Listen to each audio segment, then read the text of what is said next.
প্রথমবারের মতো খুলনা থেকে যাত্রী নিয়ে ঢাকার উদ্দেশ্যে যাত্রা করেছে নতুন ট্রেন জাহানাবাদ এক্সপ্রেস। সকাল ৬টায় খুলনা থেকে যাত্রী নিয়ে ঢাকার উদ্দেশ্যে রওনা দেয় ট্রেনটি। পদ্মা সেতু হয়ে নতুন রেলপথ নির্মাণের ফলে ট্রেনে যাতায়াতে ঢাকা খুলনার দূরত্ব ২১২ কিলোমিটার কমে গেছে। এই পথে ঢাকা থেকে খুলনায় যাওয়া যাবে পৌনে ৪ ঘন্টায়। বঙ্গবন্ধু সেতু হয়ে যাতায়াতের সময় লাগবে ৯.৫ ঘন্টা। নতুন এই রুটে দূরত্ব কমার পাশাপাশি সাশ্রয় হচ্ছে সময়, কমেছে ভাড়াও। দীর্ঘদিনের প্রত্যাশিত নতুন এই রুটে ট্রেন চলাচলে আনন্দিত দক্ষিণাঞ্চলের মানুষ, খুশি রেলওয়ে সংশ্লিষ্টরাও।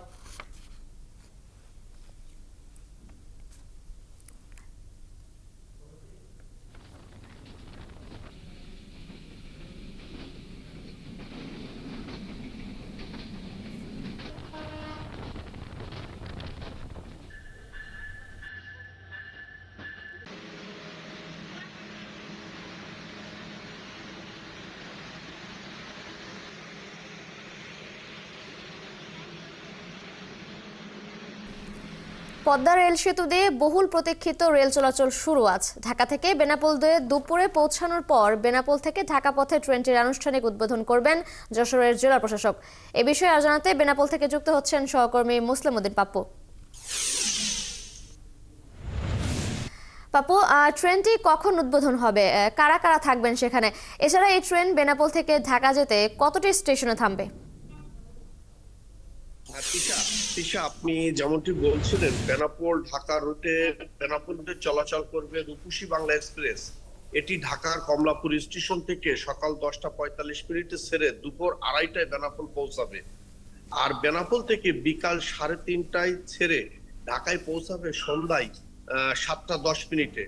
যাত্রাপথে রূপসী বাংলা এক্সপ্রেস ট্রেনটি যশোর জংশন, নড়াইল, কাশিয়ানী জংশন, ভাঙ্গা জংশন স্টেশন যাত্রা বিরতি করবে এবং যশোর জেলা প্রশাসক মোহাম্মদ আজহারুল ইসলাম বেনাপোল রেল স্টেশন থেকে আনুষ্ঠানিকভাবে যাত্রীবাহী ট্রেন চলাচল উদ্বোধন করবে এবং ট্রেনটি পৌনে 4 ঘন্টায় বেনাপোল থেকে ঢাকায় পৌঁছাবে।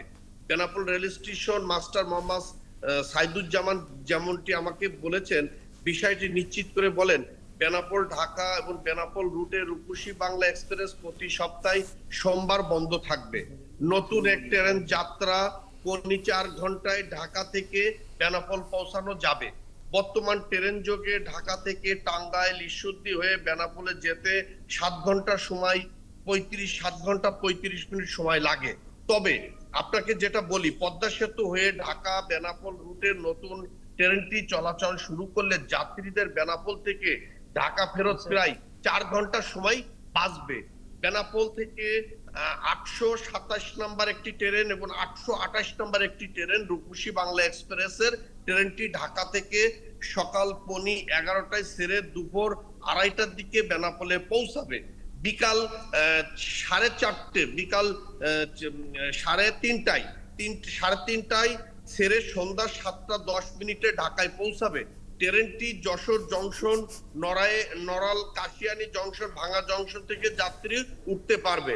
দিশা, আপনাকে আরেকটু বলি, দিশা, এটা বেনাপোলবাসীর একটি অনেক দিন চাওয়া এবং বেনাপোলবাসী এবং যশোরবাসী এই ট্রেনটি চালু হওয়াতে, রূপসী বাংলা চালু হতে অনেক খুশি এবং এটা বহুত দিন একটি বেনাপোল যশোরবাসীর কাছে এটা চাওয়া ছিল যে এরকম একটি ট্রেন চলবে, ঢাকাতে অনেক দ্রুত যেতে পারবে এবং সেই তাদের ব্যস্ততা অফিস টাইমটি, অনেকে অফিস করবে, অনেকে ব্যবসায়িক কাজে যাবে, সবকিছু মিলে বেনাপোলবাসী এবং যশোরবাসীর একটা অনেক বড় স্বপ্ন আজকে পূরণ হতে যাচ্ছে। তিশা, পাপ্পু, আপনি থাকবেন, খোঁজখবর রাখতে থাকুন। পরবর্তীতে আমরা আবারও আপনার সাথে যুক্ত হব। ধন্যবাদ আপনাকে।